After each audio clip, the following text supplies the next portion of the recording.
मैत्रिणींनो, आजच्या व्हिडिओमध्ये आपण ही गणपती बाप्पाची नवीन रेडी रांगोळीची डिझाईन बघणार आहोत. चला तर व्हिडिओला सुरुवात करूया. नमस्कार मैत्रिणींनो, मी पूजा. स्वागत आहे तुमचं आपल्या पूजा मार्कड या यूट्यूब चॅनलमध्ये. तर इथे मी A4 साईजच्या पेपरवरती गणपती बाप्पाचे ड्रॉइंग काढून घेतलेलं आहे आणि 175 मायक्रॉनचा OHP शीट याच्यावरती मास्किंग टेपने चिटकवून घेतलेला आहे आणि रेड कलरच्या परमनंट मार्कर पेनने याच्यावरती व्हिडिओमध्ये दाखवल्याप्रमाणे आउटलाईन ड्रॉ करून घेतलेले आहेत. तुम्ही हवं तर हे ड्रॉइंग पासून OHP शीट सेपरेट करू शकता किंवा असं सुद्धा ठेवू शकता. तर इथे 60% फॅब्रिक ग्लू आणि 40% पाणी असं कन्सिस्टन्सी मी घेतलेली आहे. पण इथे तुम्ही बघत असाल आपली फॅब्रिक ग्लूची कन्सिस्टन्सी चुकीची झाली आहे. म्हणजे ही कन्सिस्टन्सी जास्त थिन झाल्यामुळे साईडने तुम्ही बघितलंच असेल की साईडने जो कलर आहे तो पटकन सुकत आहे, आतल्या बाजूला खेचत आहे. त्याच्यामुळे थोडंसं त्याच्यामध्ये मी फॅब्रिक ग्लू ॲड केला आणि ही कन्सिस्टन्सी बरोबर करून घेतली.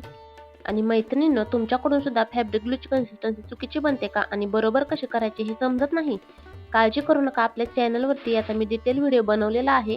त्या व्हिडिओची लिंक मी इथे तुम्हाला आय बटनमध्ये देते. छोटासा व्हिडिओ आहे, तो व्हिडिओ सुद्धा तुम्ही एकदा नक्की बघा. आणि मैत्रिणींनो, इथे आपण अल्टरनेटिव्ह डिझाईन कंप्लीट करणार आहोत. अल्टरनेटिव्ह म्हणजे काय? शेजारची डिझाईन लगेच कंप्लीट न करता दुसरी डिझाईन कंप्लीट करायची.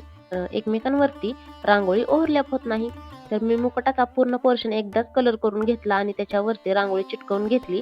पण तुमच्याकडून जर स्पीड कमी असेल तर थोड्या पोर्शनमध्ये सुद्धा तुम्ही फॅब्रिक ग्लू लावून नंतर रांगोळी त्याच्यावरती स्प्रेड करू शकता. तर आता इथे डोळा सुकेपर्यंत आपण कानाचा भाग कंप्लीट करून घेऊया. पण इथे लक्षात घ्यायचं आहे ते म्हणजे की फॅब्रिक ग्लू लावताना बाहेरच्या बाजूने लावून घ्यायचा आहे आणि मुकुटाचा भाग आहे तिथे शेवटी लावायचा आहे. पण रांगोळी स्प्रेड करताना मात्र मुकुटाचा जो भाग आहे तिथल्या पोर्शनमध्ये आधी रांगोळी स्प्रेड करायची, नंतर उरलेल्या भागामध्ये आणि नंतर वरून OHP शीट टाकून कापडाच्या मदतीने व्यवस्थित प्रेस करून एक्स्ट्राची रांगोळी झटकून काढायची आहे. जर डिझाईनच्या बाहेर जर गेली असेल रांगोळी तर ब्रशच्या पाठीमागच्या भागाने हलक्या हाताने काढून घ्यायची आहे. आणि इथे मी आता व्हिडिओमध्ये तुम्ही बघत असाल की डोळ्याच्या पोर्शनला सुद्धा मी व्यवस्थित कव्हर करून घेत आहे आणि त्याच्यानंतर शेवटी डोळ्याच्या पोर्शनच्या बाजूने फॅब्रिक ग्लू लावून घेत आहे. पण रांगोळी स्प्रेड करताना नेहमी आधी ते डोळ्याचा पोर्शन जो आहे त्याच्या बाजूची डिझाईन कंप्लीट करून घ्यायची आहे, म्हणजे बाप्पाच्या डोळ्यावरती दुसरा कलर ओव्हरलॅप होणार नाही. आणि हो, रेडी रांगोळी बनवण्यासाठी काय काय साहित्य लागतं हे जर तुम्हाला माहीत नसेल तर त्याच्यावर सुद्धा आपण व्हिडिओ बनवलेला आहे. त्याची लिंक सुद्धा मी इथे आय बटनमध्ये देतच आहे. तो सुद्धा व्हिडिओ तुम्ही एकदा नक्की बघा, तुम्हाला नक्कीच त्या व्हिडिओचा फायदा होईल. बाप्पाला जो कलर द्यायचा आहे तिथे मी येलो टू ऑरेंज पर्यंतची शेड मी देणार आहे. तुम्हाला आवडेल ती शेड तुम्ही इथे देऊ शकता. तर स्टार्टिंगला जो कपाळाचा भाग आहे तिथल्या भागामध्ये येलो कलर मी ॲड करत आहे आणि नंतर येलोमध्ये थोडासा ऑरेंज मिक्स करून असं करत डार्क शेडपर्यंत मी जात आहे आणि शेवटी कानाच्या भागापासून पूर्ण ऑरेंज कलरचा शेड जे आहे ते अप्लाय करून घेतलेली आहे. आणि सोबतच मी रेडी रांगोळी बनवण्यासाठी जे काही साहित्य वापरते त्या सगळ्या साहित्याची लिंक सुद्धा मी डिस्क्रिप्शन बॉक्समध्ये ॲड करत आहे. तुम्हाला हवं असतील ते साहित्य तुम्ही नक्कीच ऑर्डर करू शकता, जेणेकरून तुमचा वेळही वाचेल आणि जे प्रोडक्ट घेणं गरजेचं आहे तुमच्याकडून तेच मागवलं जाईल. आणि त्याच्यानंतर ही डिझाईन अर्धा तास व्यवस्थित सुकू द्यायची आहे आणि त्याच्यानंतरच याच्यावरती आपण सेकंड लेअर करायचा आहे. तर आपली खालची डिझाईन कंप्लीट होईपर्यंत आपली वरची डिझाईन सुकलेली आहे. तरी सुद्धा तुम्ही एकदा हाताने चेक करायचं की ही डिझाईन व्यवस्थित सुकलेली आहे का, आणि सुकली असेल तरच याच्यावरती सेकंड लेअर अप्लाय करायचा. तर इथे सेकंड लेअर अप्लाय करताना सुद्धा 60% फॅब्रिक ग्लू आणि 40% पाणी अशीच कन्सिस्टन्सी घ्यायची आहे. आणि व्हिडिओमध्ये दाखवल्याप्रमाणे व्यवस्थित फॅब्रिक ग्लू याच्यावरती अप्लाय करून घ्यायचा आहे.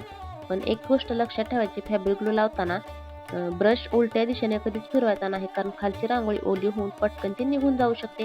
म्हणून ब्रशचे जे स्ट्रोक आहेत ते वरून खालच्या दिशेनेच मारायचे आहेत. तर सेम आता आपण डोळ्याच्या भागासाठी सुद्धा करणार आहोत.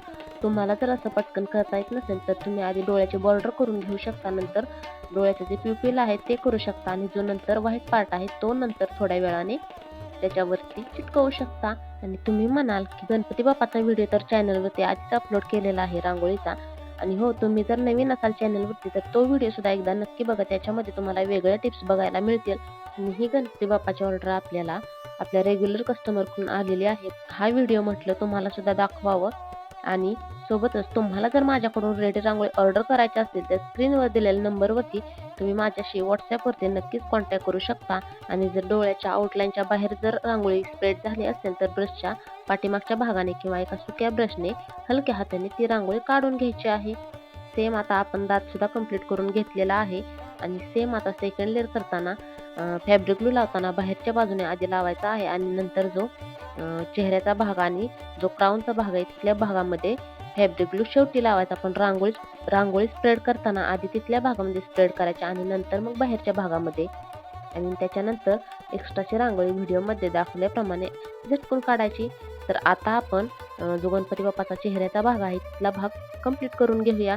तर आता येलो टू ऑरेंज कलरची शेड कशी बनवायची हे मी तुम्हाला सांगते. ते म्हणजे पहिला जो पोर्शन आहे तिथे आपण पूर्ण येलो कलर लावणार आहोत. येलो कलरची रांगोळी स्प्रेड करणार आहोत. त्याच्यानंतर त्याच येलो कलरमध्ये थोडासा ऑरेंज कलर मिक्स करायचा आणि त्याच्या शेजारच्या बाजूला देऊन घ्यायचा. त्याच्यानंतर त्याच्यामध्ये आणखी थोडासा ऑरेंज कलर ॲड करायचा. असं करत करत आपण येलो टू ऑरेंज कलरची शेड बनवायची आहे आणि शेवटी जो ओरिजिनल आपला ऑरेंज कलर आहे तो तिथे स्प्रेड करून घ्यायचा आहे. मैत्रिणींनो, इथे मी फॅब्रिक ग्लू लावताना पूर्ण चेहऱ्याच्या भागाला लावलेला आहे. पण तुम्हाला जर जमत नसेल तर थोड्या थोड्या पोर्शनमधले सुद्धा तुम्ही तिथे फॅब्रिक ग्लू लावून नंतर दुसऱ्या पोर्शनमध्ये रांगोळी स्प्रेड करू शकता. आणि अशाच पद्धतीने आपण व्हिडिओमध्ये दाखवल्याप्रमाणे खालच्या भागामध्ये सुद्धा व्यवस्थित रांगोळी स्प्रेड करून घ्यायची आहे.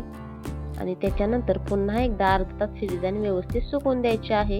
तुम्ही व्हिडिओमध्ये आता बघितलं असेल, फॅब्रिक ग्लू लावताना आपण शेवटी डोळ्याच्या पोर्शनमध्ये लावला आणि रांगोळी स्प्रेड करताना आधी डोळ्याचा जो पोर्शन आहे म्हणजे डोळ्याची बॉर्डर आहे तिथे रांगोळी व्यवस्थित स्प्रेड करून घेतली आणि त्याच्यानंतर उरलेल्या भागामध्ये व्यवस्थित step by step light to dark असं कलर करून घेतलेला आहे. त्याच्यानंतर वरून OHP शीट टाकून कापडाच्या मदतीने प्रेस करून एक्स्ट्राची रांगोळी झटकून काढलेली आहे.